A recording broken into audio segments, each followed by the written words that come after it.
My mic is on.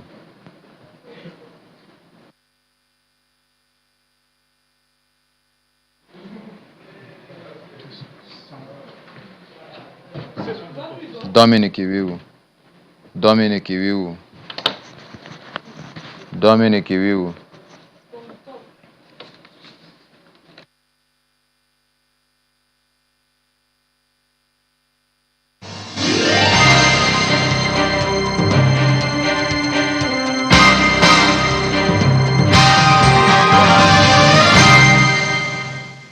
Hello and welcome. Live from Channels Television's global headquarters in Lagos, Nigeria. You're watching Newsroom series. I'm Dominic Iwiwu. And today our focus will be on the northwestern region. But before we get into that, let's have a look at our top stories making the rounds at the moment. The Central Bank's Monetary Policy Committee, MPC, has cut its benchmark lending rate for banks. That's the monetary policy rate by 50 basis points to 26.5%. This was announced today by the CBN Governor, Olayemi Cardoso, at the end of the MPC's two-day meeting, which began on Monday in Abuja, in the country's capital. The latest reduction in the MPR, which is the second reduction under the leadership of Mr. Cardoso at the CBN, is the lowest since 2024, when the interest rate stood at 26.25%.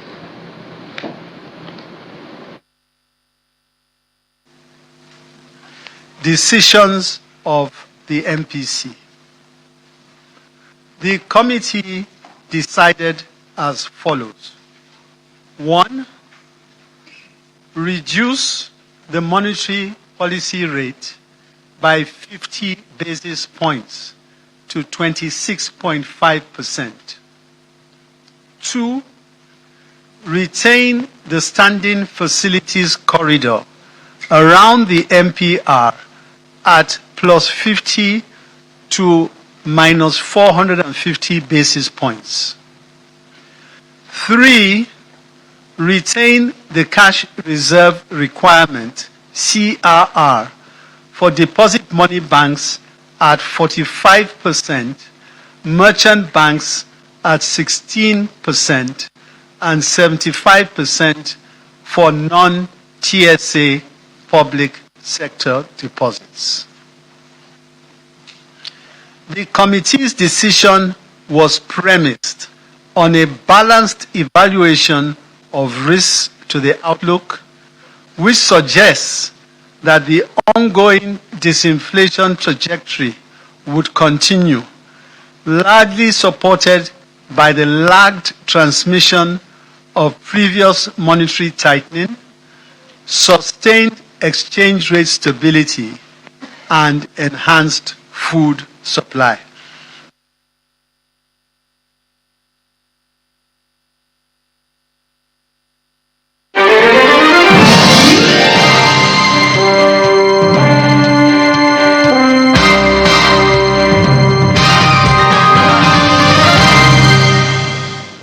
Former Kaduna State Governor El-Rufai has asked the Federal High Court to quash charges filed against him by the Department of State Services.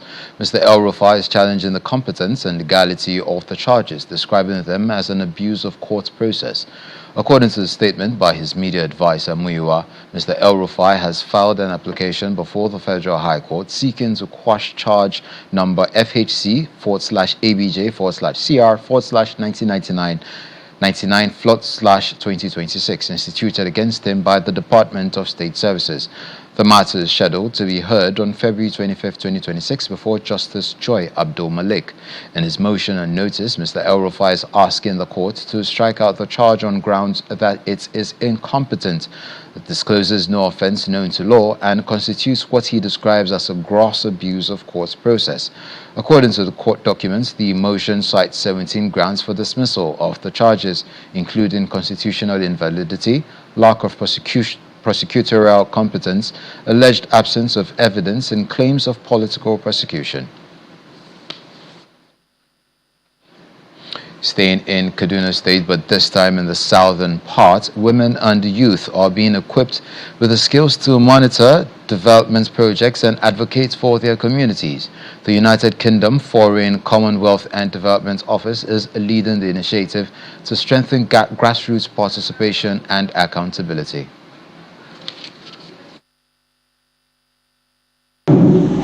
A new drive to strengthen grassroots leadership is underway in southern Kaduna.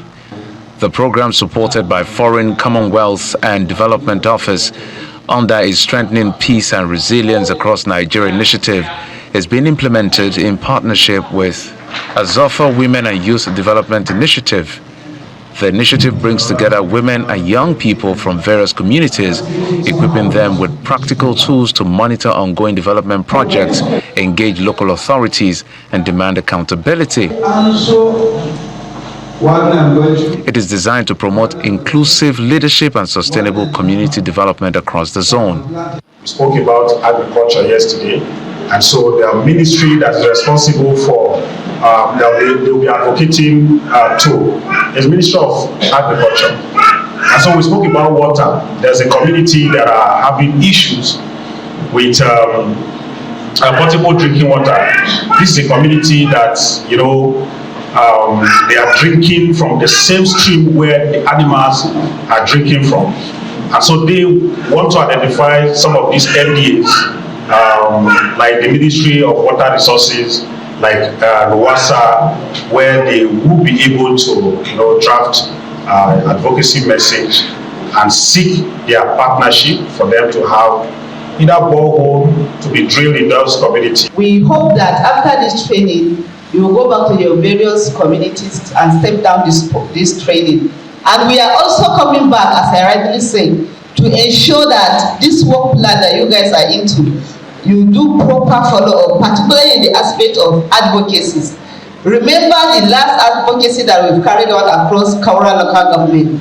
So you people need to do a follow-up so that to ensure that those things that we requested from the chairman is being implemented. Participants are trained on project assessment techniques, civic advocacy strategies, and effective community engagement. This training actually changed my understanding and perspective concerning our communities that we are working together or in them, so that we can bring our communities together despite our religious differences and other things. Organizers also stress the importance of building partnership and strengthening accountability mechanisms to ensure development efforts translate into tangible benefits. In so many cases, you discover that coalition works with every MDAs and every organization.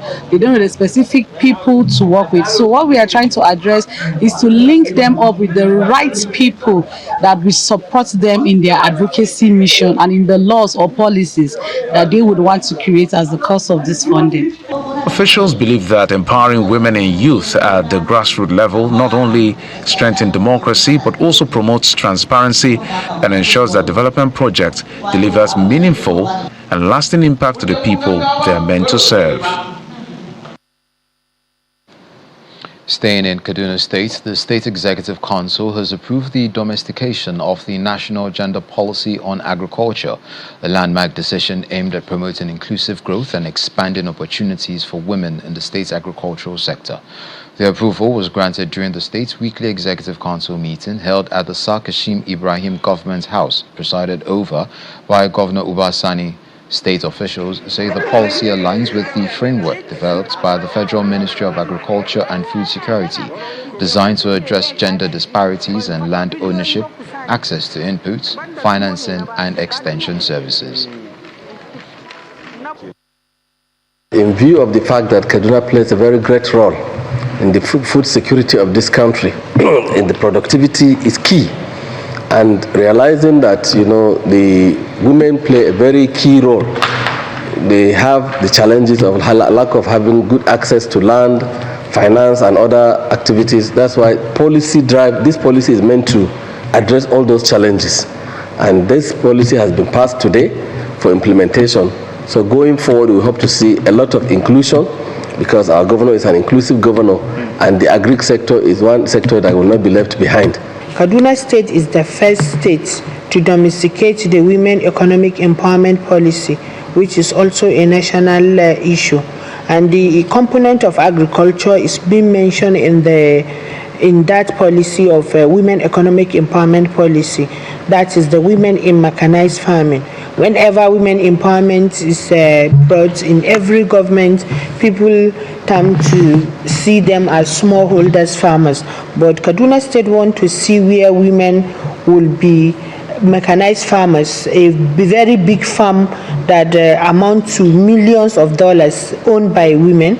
That is inclusiveness, and where we see women have diversity even at the international level.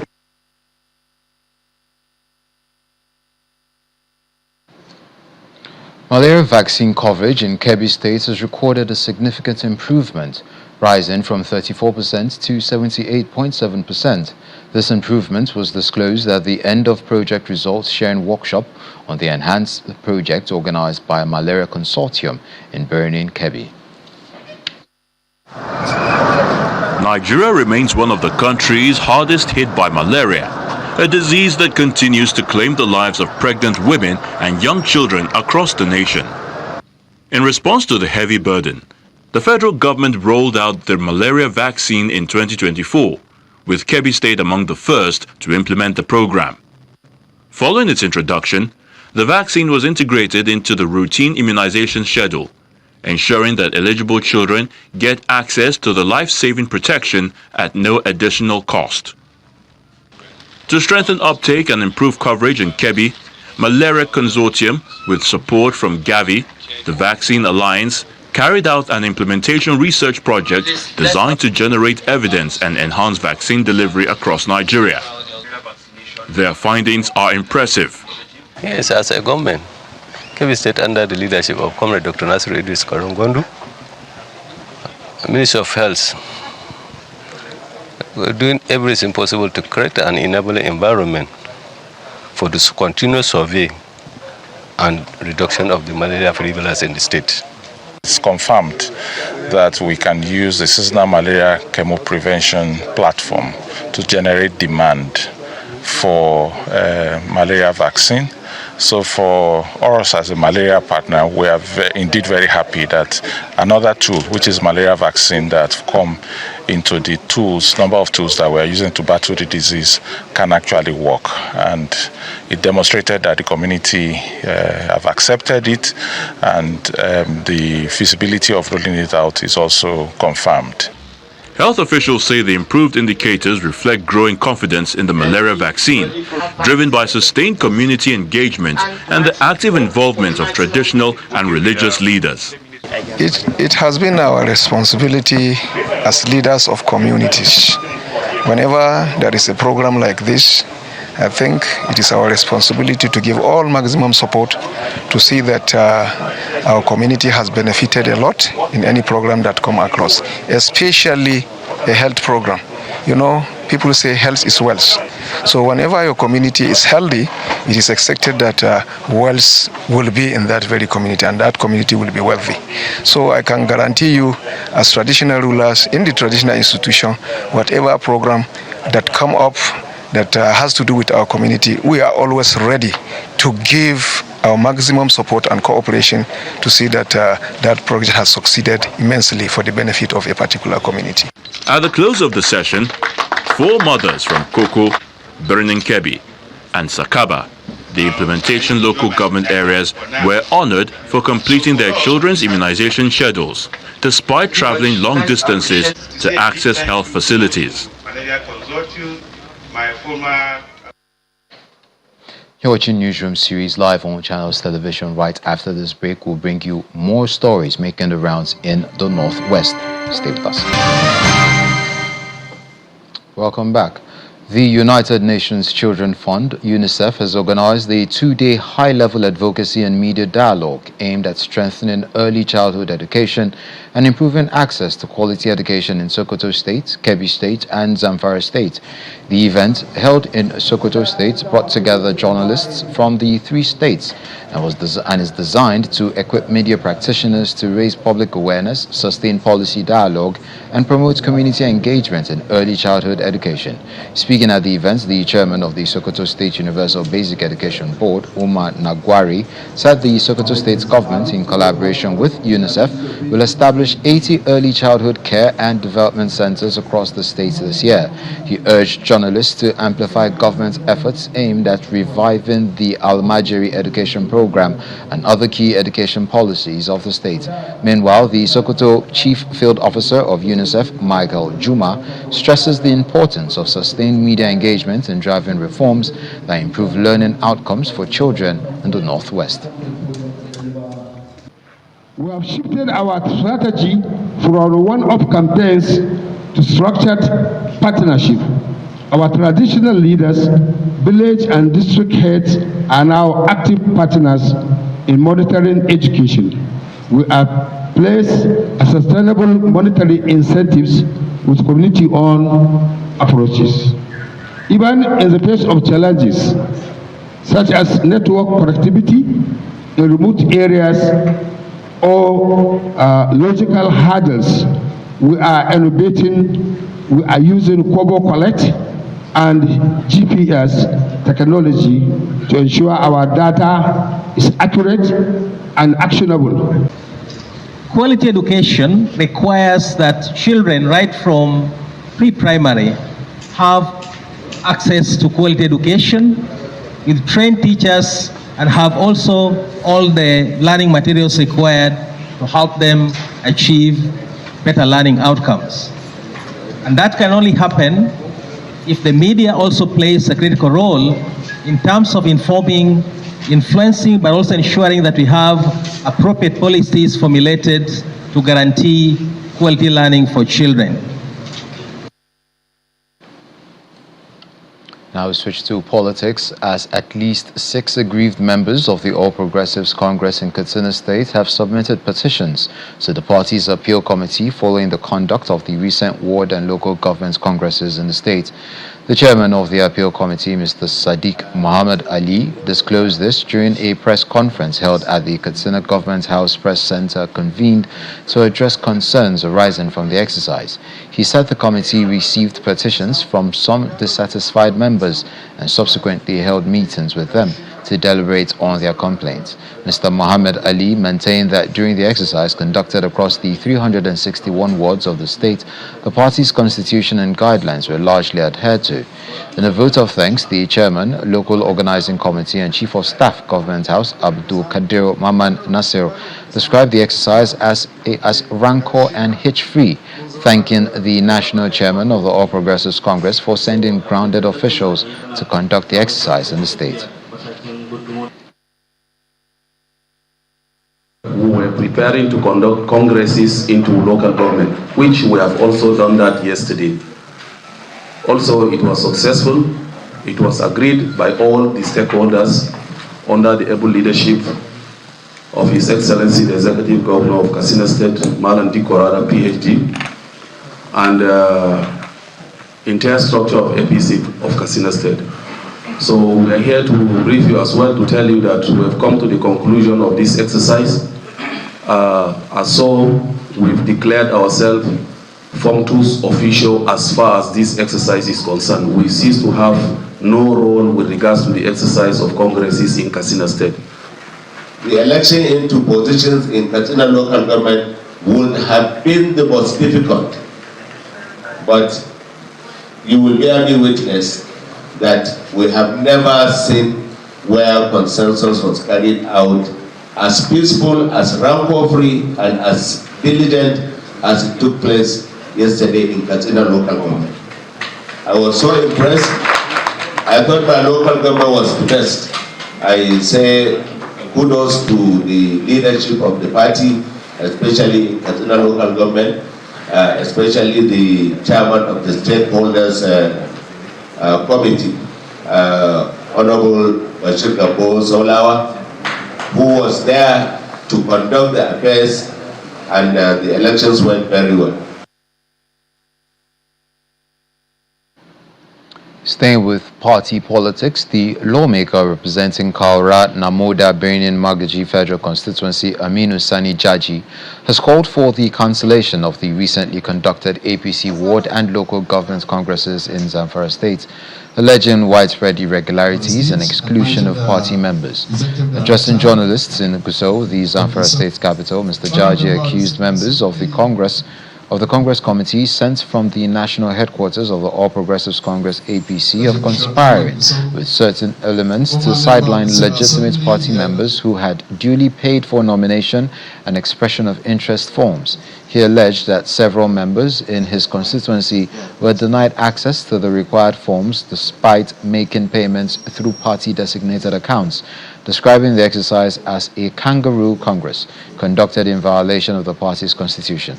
Mr. Jaji urged the APC national chairman of the National Working Committee to cancel the congresses, dissolve the State Working Committee in the interest of fairness, and fix a new date for a credible exercise.